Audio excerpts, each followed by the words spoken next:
Bersama kami di Sapa Indonesia Malam, saudara polisi mengamankan uang tunai lebih dari 3 miliar rupiah dalam 2 mobil di dekat pintu tol Jombang, Mojokerto Barat.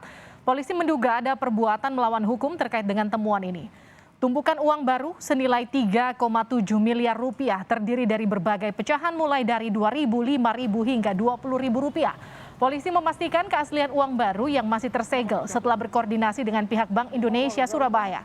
Polisi menduga ada indikasi pelanggaran prosedur dalam temuan uang baru ini. Kini polisi tengah memeriksa 7 orang pemilik uang dan pengemudi mobil. Uang bernilai fantastis ini ditemukan dalam 2 mobil saat polisi berpatroli di dekat eksit tol Mojokerto Barat, Jalan Raya Desa Pagerluyung, Gedek, Mojokerto, Jawa Timur pada Kamis dini hari. Bahwa uang tersebut adalah asli. Gedek apa gedek sih? Uang yang dinyatakan resmi dan uang asli dari pemerintah negara Republik Indonesia. Kita yakin bahwa ada perbuatan melawan hukum kaitan dengan permasalahan perbankan.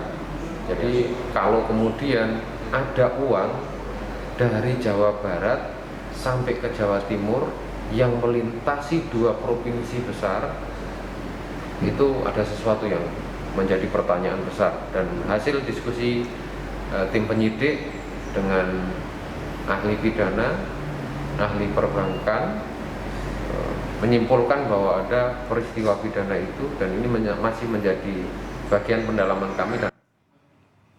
Selengkapnya terkait temuan uang senilai 3,7 miliar rupiah dekat eksit tol Mojokerto, kita akan bahas bersama Kapolresta Mojokerto AKBP Rofik Kripto Himawan. Selamat malam Pak Rofik.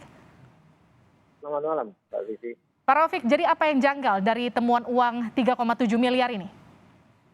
Ya, yang pertama, dalam proses pendistribusian uang yang dilakukan oleh perbankan, itu semua SOP dan MOU yang dilakukan dari bank pada pihak ketiga selalu pasti mensyaratkan adanya pengawalan dari aparat kepolisian. Itu yang pertama. Kemudian yang kedua, transaksi itu dilakukan di pinggir jalan pada malam hari, ya, mencari tempat. Kalau menurut saya harusnya ada yang lebih aman, sehingga menjadi bagian yang menjadi tanggung jawab aparat kepolisian di Mojokerto Kota, bahwa salah satu variabel terjadinya peristiwa pidana itu adanya suitable target. Jadi ada target yang menarik menjadi korban kejahatan. Kemudian motivated offender itu juga akan muncul ketika ada target menarik. Itu awal muasal kemudian polisi hadir di tempat kejadian.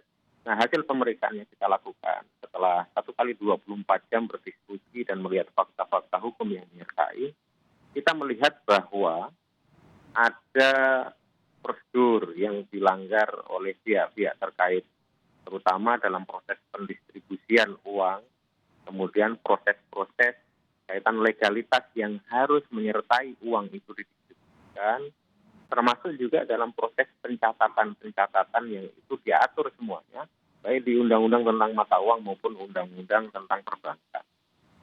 Oke, Pak Rofik, ini kan kondisi uangnya masih baru, masih tersegel BI. Dari hasil pemeriksaan, uang ini asalnya dari mana?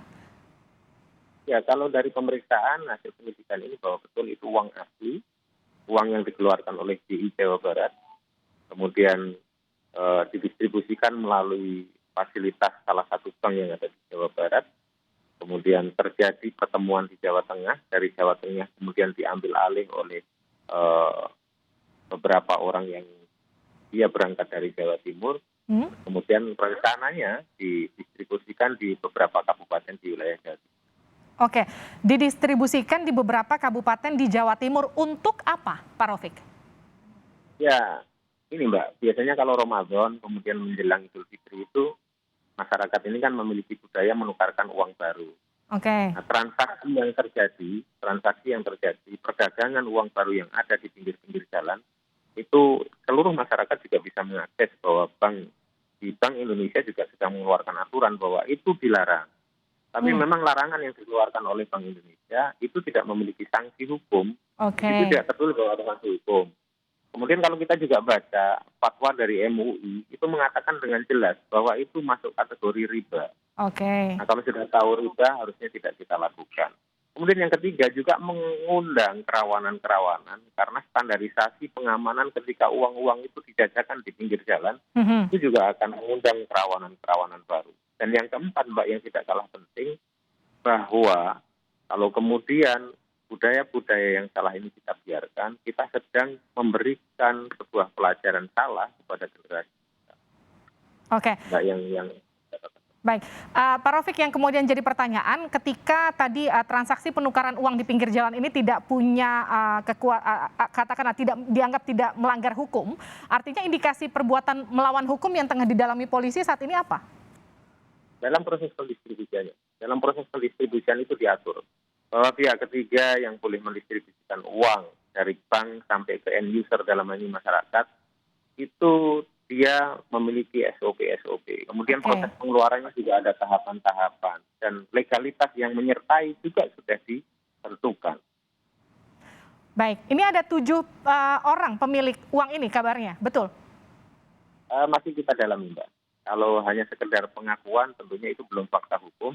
Kita masih dalami dari legalitas yang masuk ke Bank BI yang ada di Bandung, kemudian masuk ke salah satu perbankan yang ada di Bandung.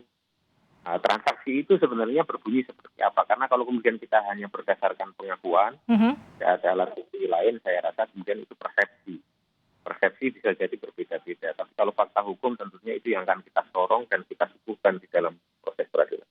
Baik, sudah ada berapa orang yang diperiksa, Pak Rofik? Ada tersangka? Total sementara kita periksa ini sudah sekitar 9 orang.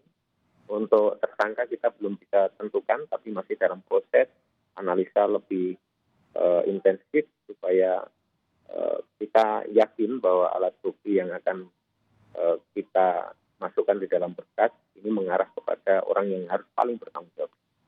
Baik, terima kasih telah bergabung bersama kami di Sapa Indonesia Malam, Kapolresta Mojokerto AKBP Rofik Kripto Himawan telah bergabung bersama kami di Sapa Indonesia Malam.